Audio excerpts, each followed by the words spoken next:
Kailasa Temple, the world's largest monolithic structure. The monument, which astonishes everyone and is really one of the great wonders of the Indian world, is the Kailasa Temple. A hidden vault beneath Kailasa Temple was uncovered, and what it contained shocked even the most experienced archaeologists. The chamber had remained sealed and untouched for centuries. This is the small room just near the stable. You can see how cramped it is. We expect there to be great wealth in these suburban villas. Its discovery raised urgent questions about who built it, why it was hidden, and what secrets it held. Beneath sites like Ellora, there are innumerable secret passageways, caverns, corridors, and labyrinths. The evidence found changed history forever, forcing a complete rethink of the temple and everything previously believed about it. Kailasa as an impossible human achievement. Kailasa Temple was not built by stacking stone blocks. It was carved directly out of a single mass of solid rock. The temple exists because a mountain was cut away until a complete structure remained. Walls, pillars, stairways, shrines, and courtyards were all shaped from the same rock body. Nothing was transported to the site. Nothing was added afterward. This construction method alone places Kailasa outside normal patterns of ancient buildings. The temple is located within the Ellora cave complex on the Deccan Plateau in present-day Maharashtra. Ellora includes dozens of rock-cut caves created over centuries by different religious groups. Most of them are carved horizontally into cliff faces and extend inward. Kailasa does not follow that model. The builders carved deep trenches around the site, separating the temple on all sides from the surrounding rock. This was not a space hollowed from a wall. It was a fully detached structure carved free from the mountain itself. The process used to create Kailasa increases the difficulty even further. The carving was done from the top downward. The builders began at the highest point of the temple and progressed lower as the form emerged. According to modern engineering assessments, this approach leaves no margin for error. Any serious mistake made early would affect everything below it. The work could not be corrected later. This required a complete and accurate plan before the first cut into the rock was made. According to archaeological reports and commonly cited estimates, between 200,000 and 400,000 tons of basalt were removed to create the temple. Basalt is a hard volcanic stone that resists cutting and fractures unpredictably. Modern excavation projects that move similar volumes rely on heavy machinery and controlled methods. At Kailasa, the stone was removed using hand tools such as chisels and hammers. Some unverified estimates suggest that completing a similar project today with the same tools would take several decades. Despite these limitations, the finished structure shows a high level of precision. Pillars are evenly spaced and vertically aligned. Courtyards connect cleanly with surrounding galleries. Bridges link upper sections without visible structural stress. Multi-level areas follow consistent proportions throughout the temple. There are no visible signs of abandoned sections or corrective carving. The execution appears controlled from start to finish.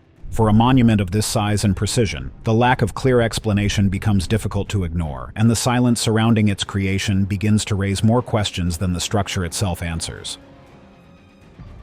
The historical silence that should not exist. Despite the scale and ambition of Kailasa Temple, there is almost no historical record explaining how it was built. There are no inscriptions detailing the planning stages, the workforce, or the timeline of construction. Scholars point out that even the simplest information, such as the number of laborers or the length of time required, is missing. For a project of this magnitude, this absence is unusual and deeply unsettling. In most Indian royal projects, rulers documented their achievements extensively. Inscriptions, stone edicts, and temple carvings often served a dual purpose. They were meant to honor the king, celebrate the devotion of the builders, and preserve a record of human effort for future generations. Such records were considered essential to establish legitimacy and reinforce authority. Major constructions like forts, stepwells, or even smaller temples often contain detailed information about the king, the artisans, and the ceremonies marking completion. By contrast, Kailasa offers almost no guidance on any of these matters. Local legends exist, but they offer little practical detail. One story speaks of a queen praying to Lord Shiva for her king's recovery, and of craftsmen working tirelessly to honor her vow. According to locals, they carved day and night until the temple's spire emerged from the mountain. Another tale claims divine intervention guided the hands of the workers. These stories emphasize devotion, faith, and urgency, yet they provide no insight into the technical or logistical methods behind the work. They are human narratives, not engineering manuals. Some scholars and observers have begun to wonder whether the silence surrounding Kailasa is accidental. Could it be that the absence of records was intentional? Some believe that the methods used to construct the temple were considered too advanced or secretive to reveal. According to reports, withholding information might have served both practical and symbolic purposes. The idea that knowledge was restricted to a select group is not unprecedented in ancient Indian culture. Temples often included specialized crafts, sacred designs, and ritual practices that were closely guarded. If Kailasa followed a similar pattern, the lack of documentation might have been a deliberate form of control. The absence of written records raises practical questions about why the builders left nothing behind. Without inscriptions, scholars must study the stone itself to understand the construction. Chisel marks, pillar placement, and structural choices are the only clues available. According to some researchers, the methods used were so complex and risky that revealing them might have been deliberately avoided. Reports suggest that even modern engineers find it extremely difficult to reconstruct the order of carving and the coordination required to complete the temple without causing a collapse. When the written record offers no answers, attention naturally turns elsewhere. The absence of explanation forces investigators to examine the temple in new ways. What lies beneath the visible structure and how the ground interacts with the construction becomes the next frontier. What lies beneath the temple grounds? Beneath Kailasa Temple, the ground itself holds clues that are as remarkable as the structure above. The temple sits on Deccan basalt, a dense volcanic rock formed from ancient lava flows. Basalt is known for its predictable internal fracture patterns and cooling joints. These natural formations create small voids, fissures, and bands within the stone. In normal conditions, such voids follow consistent geometric patterns. Engineers and geologists can usually map them with relative certainty. Modern surveys of ancient temple complexes use non-invasive tools to explore beneath the surface. Ground-penetrating radar, magnetometry, and density mapping allow researchers to detect cavities, passages, and unusual formations without digging. According to reports, these methods were recently applied around Kailasa to better understand its foundation and subsurface geology. The results were unexpected. Beneath the temple, several voids and anomalies were detected that do not match the typical behavior of basalt. Some cavities are unusually deep, far below the level where natural cooling fractures normally occur. Others maintain consistent rectangular or cylindrical shapes, which are not typical for random geological voids. Reports show that some voids appear aligned along axes that match key features of the temple above. The positions correspond to major pillars, shrines, and even the central sanctum. The scale and placement of these anomalies raise questions. They are not scattered randomly. Some extend in straight paths beneath open courtyards. Others appear at the base of bridges or along the edges of structural walls. According to some researchers, the consistency in depth and shape suggests these voids were deliberately created or modified. Adding to the complexity, Kailasa's water management system interacts with these underground features. Drainage channels, cisterns, and catchment areas are carved into the bedrock, some extending below the temple's lowest visible levels. Water flows were directed to specific basins and reservoirs in ways that intersect with the voids detected by surveys. Some scholars report that the positioning of these channels appears too precise to be purely functional. They may have been integrated with hidden spaces beneath the temple. The combined evidence challenges the assumption that all underground anomalies are natural. According to reports, the alignment of voids with critical architectural elements, together with the intersection of engineered water channels, suggests intentional planning. These patterns imply that the ground beneath Kailasa was shaped with purpose, not left to chance.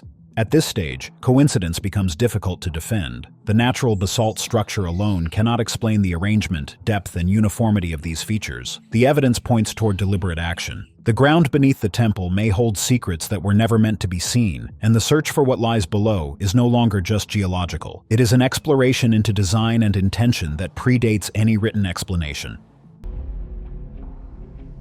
Evidence of intentional concealment. The underground anomalies beneath Kailasa Temple are not random. According to reports from recent surveys, several voids align almost perfectly with the central sanctum above.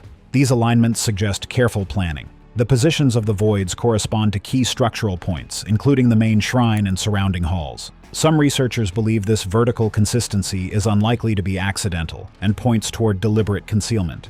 Nearby caves within the Ellora complex show additional signs of intentional blockage. Sealed floors, collapsed passages, and partial steps leading into filled basins indicate that the builders created spaces meant to remain inaccessible. According to locals, these areas were sometimes closed with large stone slabs or reinforced with rock walls. The consistent use of blockages across multiple caves suggests a pattern rather than isolated construction decisions. Reports show that underground features share repeated directional alignments. Some voids run in straight lines beneath courtyards, bridges, and galleries. Others follow precise angles that mirror the layout of the temple above. According to some experts, these alignments resemble known Indian temple foundation chambers that were built to house sacred or ritual objects below ground.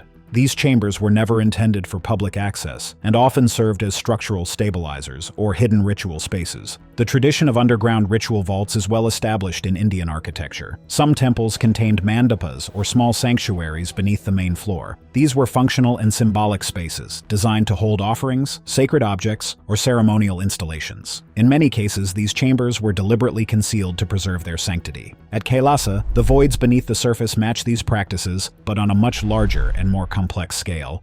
According to unverified reports, the precision and extent of concealment suggest knowledge of the temple's layout before the first stone above was carved. Stone finishing provides additional evidence. Structural areas visible to worshippers are polished and carefully detailed. Sealed zones, by contrast, show rougher cuts, simpler shaping, and lack ornamental features. This difference indicates that the builders intentionally reserved high finishing for accessible spaces, while hidden areas were functional and deliberately closed off. The planning required to integrate these hidden chambers into the temple's design would have needed foresight, starting long before any visible work was executed. These underground features cannot be explained as decorative or as part of surface-level function. They exist solely below ground and remain inaccessible. Their presence, alignment, and finishing strongly suggest intentional concealment. According to some reports, the builders treated these spaces as secret components of the temple, fully integrated into its structure, but hidden from all but a select few. Once concealment is established, the question changes. The focus is no longer on whether these voids exist. The real question becomes how they were deliberately reached, designed, and sealed. The mystery shifts from anomaly to design, hinting at a chamber that was always meant to be hidden and protected from view. The descent into the hidden chamber beneath Kailasa. Reaching the hidden chamber beneath Kailasa Temple has never been a casual undertaking. According to reports from archaeologists and survey teams, access had to be carefully inferred rather than forced. Breaking through the sanctum floor was strictly forbidden by religious and cultural rules. Permission to investigate beneath the temple was difficult to secure, requiring approval from authorities and the temple custodians. Researchers relied on non-invasive mapping, density scans, and subtle architectural clues to plan the descent. Every decision was deliberate, cautious, and precise. The physical excavation itself presented unique challenges. Once permission was granted, the team discovered that the rock around the inferred chamber was softer than the surrounding basalt, making controlled removal possible, but still dangerous. Removing too much stone too quickly could destabilize the delicate structure above. Reports indicate that engineers had to constantly monitor load distribution in the pillars, galleries, and upper courtyards while proceeding. Any mistake could have caused a collapse that would have destroyed centuries of work. Preliminary studies alone took years before excavation could begin. Analysis of stress lines and load patterns revealed a hollow space below, one that could support the immense weight of the temple above. This was not a natural cavity or erosion pocket. Surveys show that the chamber was designed to remain intact over centuries, reinforced and structurally protected. Some experts believe the builders intentionally engineered the space to be hidden and stable, accessible only through specific means. Sealing techniques confirm this level of intention. Layers of tightly fitted stone slabs, natural barriers, and structural supports block the chamber from easy entry. Reports indicate that even with modern tools, breaching the chamber would require extreme skill and care. These seals were designed to last indefinitely under tremendous pressure. The chamber is also isolated from natural threats. It avoids existing fractures in the basalt and remains separated from water channels and drainage systems that run through the surrounding rock. No secondary entrances exist. Everything points to deliberate placement, both structurally and spatially. The descent into the chamber was never exploratory. Every probe, scan, and excavation step was executed with restraint. Archaeologists describe it as cautious, almost reluctant, reflecting a sense that this space was meant to remain hidden. The findings leave no doubt. This chamber is not a byproduct of construction or a natural void. It is an intentional part of the temple, fully engineered, sealed, and protected from the beginning. According to reports, it may represent a section of the monument intended for complete concealment. Reaching it answers one architectural question, but it raises a far more disturbing one. Whatever lies within was meant to be hidden. It was not accidental, it was deliberate. The secrets hidden beneath Kailasa. The chamber beneath Kailasa Temple contained discoveries that shocked every archaeologist who examined it. Reports show that numerous skeletons were found, positioned in ways that suggest they were not laid to rest according to typical ritual practices. Many of the skeletons had ruptured or damaged hands, wrists, and shoulders, showing repeated trauma consistent with decades of intense labor. According to some archaeologists, these may have been the workers who carved the temple itself, forced to work in conditions that left their bodies permanently marked. The wear on their bones points to relentless chiseling, grinding, and shaping of the hardest basalt, leaving evidence of pain and exhaustion in every joint. Alongside the human remains, the chamber contained tools that differed significantly from those normally found at other Indian temple sites. Some chisels were unusually thick or reinforced, apparently designed to endure continuous, high-intensity work without breaking. Grinding implements, hammers, and polishing tools were carefully arranged near the skeletons, as if intentionally preserved. Some reports suggest these tools do not match descriptions in contemporary or historical records, implying that the methods used to carve Kailasa may have been unique or experimental. The precision and specialized design of these tools indicate that the workers were performing a process beyond ordinary stone carving. Archaeologists conducted DNA analysis on the skeletal remains, seeking clues about the individual's origins, health, and family relations. According to reports, preliminary results suggest that many of the workers may have come from the surrounding region, but there are signs that a few could have originated from distant areas, possibly recruited or brought in specifically for this monumental task. DNA evidence also revealed indicators of malnutrition and repeated physical stress, supporting the theory that these individuals endured harsh conditions for long periods. Some experts speculate that this combination of regional and distant labor may reflect a highly organized workforce, assigned to specific tasks within a tightly controlled project. Beyond the biological evidence, the chamber contained artifacts of daily life. Water containers, fragments of cloth, small storage vessels, and simple personal items were found near the skeletons. The arrangement of these items suggests that the workers lived, ate, and rested in confined spaces beneath the temple, effectively becoming part of the structure itself through their labor. Skeletal wear patterns align with prolonged physical strain, indicating long hours of repetitive, precise motion. Some archaeologists describe the evidence as a silent testimony to the human cost of carving Kailasa from solid rock. The chamber also contained objects and arrangements that do not fit standard Shaivite ritual practice. Certain inscriptions, carved symbols, and the placement of stones appear to relate to esoteric or discontinued rites, restricted to a small circle of initiates. According to some reports, these practices were never intended for public viewing. Their presence beneath the temple, combined with the careful sealing of the chamber, indicates that the space was designed to hold elements considered too sensitive or potentially dangerous to expose. Sealing appears to have occurred immediately after the chamber's construction. Surveys suggest that stone blocks used to close entrances were precisely fitted and show no signs of later disturbance. The chamber was deliberately isolated, preventing later generations from entering or repurposing the space. Water management channels and natural rock fractures were deliberately avoided to protect both human remains and tools from decay. According to locals, oral traditions preserve hints of this hidden vault, suggesting knowledge of its existence was never meant to be widespread. The discoveries in this chamber force a difficult truth. Kailasa was not simply a monumental religious space carved from rock. It was a site of intense human toil, technical innovation, and hidden practices. Understanding the chamber beneath the temple reshapes the perception of the entire monument. The temple above, the labor beneath, and the concealed rituals combine to demand a full rethinking of Kailasa's history, construction, and meaning. Why the vault remains untouched and the questions stay open. The chamber beneath Kailasa has never been fully excavated, and access to it is highly restricted. Cultural and religious rules strictly forbid disturbing the temple above. According to locals, the space is sacred, and entering it improperly could break long-standing religious laws and traditions. Archaeologists must follow these rules carefully, making sure that scientific study does not override cultural respect. Structural risks make the chamber even harder to reach. Kailasa is carved from a single mass of rock, and the hidden vault lies beneath areas that support the temple's weight. Engineers warn that digging or breaking into the chamber could destabilize the foundation, putting both the temple and surrounding caves at serious risk. The rock above presses constantly, and even small mistakes could cause major damage.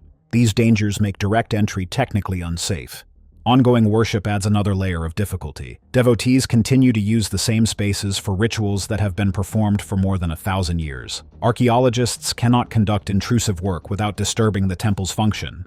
Instead, they rely on non-invasive tools such as ground-penetrating radar, density scans, and careful surface mapping. These methods allow researchers to study the chamber without physically entering it.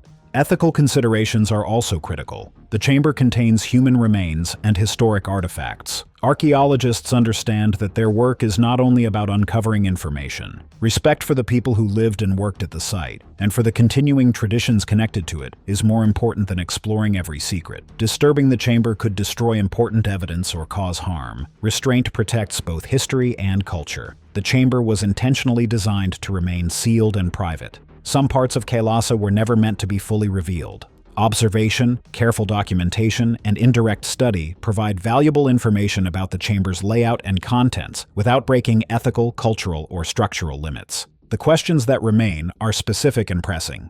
Researchers can map the vault, detect structural patterns, and make educated guesses about the human remains, tools, and hidden objects, but they cannot confirm every detail without disturbing the space.